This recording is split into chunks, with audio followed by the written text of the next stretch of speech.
আমার ভাইয়ের ছেলে, আমার বাসা মাইলমারি সর্দারপাড়ায়। আমি যাচ্ছিলাম আর দেখলাম সব চিল্লাবিল্লা হচ্ছে। আমি আর গেলাম, যে দেখলাম আমার ভাইয়ের ছেলে আর ওই আর একটা ভাইয়ের ছেলে মানে ভাইয়ের নাতি আর কি। দেখছি ওদের দুই নাকে তুলছে, দিয়ে আমি আবার গেলাম, যে দেখছি সব মনে করেন ঘুরাইছে। মনে করেন অনেকক্ষণ আগে, আমার জানার মতে মনে হয় অনেকক্ষণ আগে পানির যে পড়েছিল, দিয়ে মনে করেন যে ভেসে উঠছে আর সবাই সেখানে গেছে। তারপর সবাই তুলি, তারপরে হসপিটাল নিয়ে এলো। হসপিটাল নিয়ে আসার পরে ডাক্তারে বললো যে মারা গেছে। পাশে কাজ করছি, তো দেখছি দুইটা বাচ্চা পানির ভিতরে মানে ভাসছে। কিরে ভাসছে, পানির কিন্তু বেশি না, অল্প বাড়ির ঘরের পিছনে পুকুর।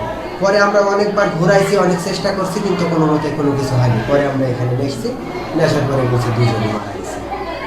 তখন হয়তো আল্লাহ পাক নিচে পানির কিন্তু বেশি না, অল্প একটু পানি আছে। হ্যাঁ, আপনারা কি সাথে সাথেই বুঝতে পেরেছিলেন যে পানিতে পড়ে গিয়েছে? সাথে সাথে বলতে গেলে আমরা দেখার পরে তো আর 2 মিনিটও দেরি করিনি, ওখান থেকে নিচে আসছি। নিয়ে আসার পরে অনেক ঘুরাইছে, অনেক মানুষ ছিল গ্রামের, অনেক 3-4 জন ঘুরাইছে, আমার ছোট আব্বাও ঘুরাইছে, আমি ঘুরাইছি, আর একজন ছিল। পরে আপনার সবাই বলছে গাঙ্গুলি, তো গাঙ্গুলি এসে মারা গেছে।